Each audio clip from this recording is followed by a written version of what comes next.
ওম শান্তি। কারোর জন্য শোক করা কি নিরর্থক? কিন্তু কেন?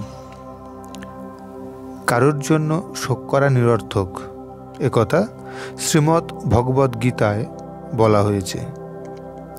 যুদ্ধক্ষেত্রে অর্জুন যখন শ্রীকৃষ্ণের কাছে শিষ্যরূপে আত্মসমর্পণ করলেন, তখন শ্রীকৃষ্ণ অর্জুনের ভুল সংশোধন করার জন্য পরোক্ষভাবে তাকে মহামূর্খ বলে শাসন করেছিলেন।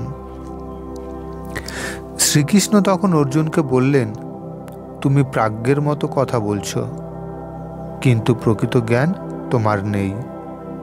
যিনি জ্ঞানী তিনি জানেন দেহ কি আর আত্মা কি। তাই তিনি জীবিত অথবা মৃত কোনো অবস্থাতেই দেহের জন্য শোক করেন না। প্রকৃত জ্ঞান হচ্ছে সেই জ্ঞান যা জড় দেহ ও চেতন আত্মার মধ্যে পার্থক্য নিরূপণ করে এবং পরম নিয়ন্তা ভগবানের সঙ্গে আমাদের নিত্য সম্পর্কের কথা মনে করিয়ে দেয়। জড়দেহের জন্ম হয় এবং একসময় না একসময় তার বিনাশ হয়, কিন্তু আত্মা অবিনশ্বর, তার কখনোই বিনাশ হয় না।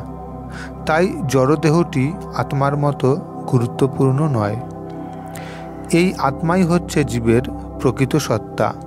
তাই দেহের বিনাশ হবার ভয়ে শোক করা নিতান্তই মূর্খতা। এই সত্য সম্বন্ধে যিনি অবগত তিনিই হচ্ছেন প্রকৃত জ্ঞানী এবং তিনি কখনোই কোনো অবস্থাতেই জড় দেহের জন্য শোক করেন না।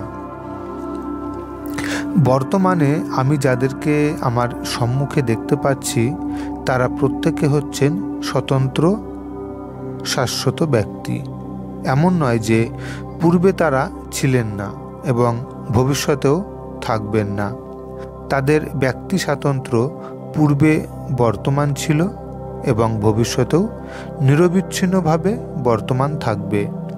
তাই কারোর জন্য শোক করা নিতান্তই নিরর্থক।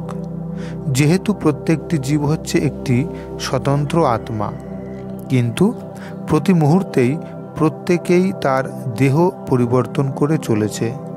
তার ফলে কখনো সে শিশু, কখনো কিশোর, কখনো যুবক এবং কখনো বৃদ্ধ, এভাবে দেহ নানা রূপ ধারণ করে চলেছে।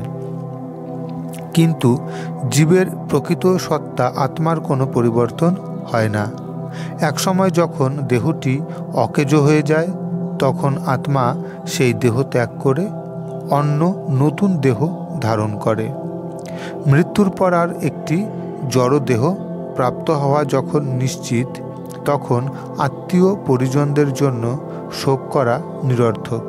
এমনকি মৃত্যুর কথা ভেবে শোক করার পরিবর্তে আনন্দিত হওয়া উচিত, কারণ মৃত্যুর পর তারা তাদের জরাগ্রস্ত বৃদ্ধ দেহ বা অকেজো দেহ ত্যাগ করে নতুন দেহ প্রাপ্ত করেন এবং নবশক্তি লাভ করেন।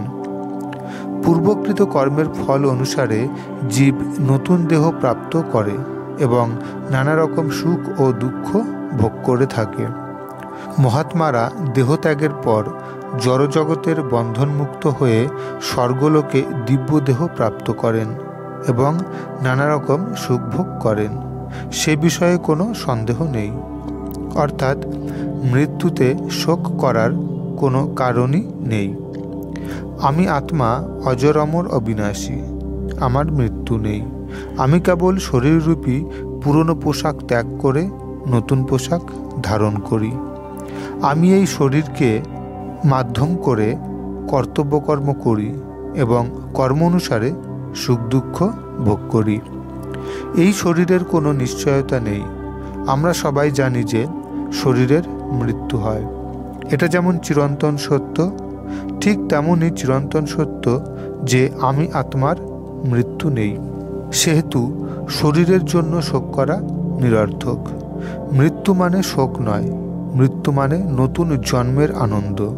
সবাই ভালো থাকুন, সুস্থ থাকুন, সুরক্ষিত থাকুন। ধন্যবাদ।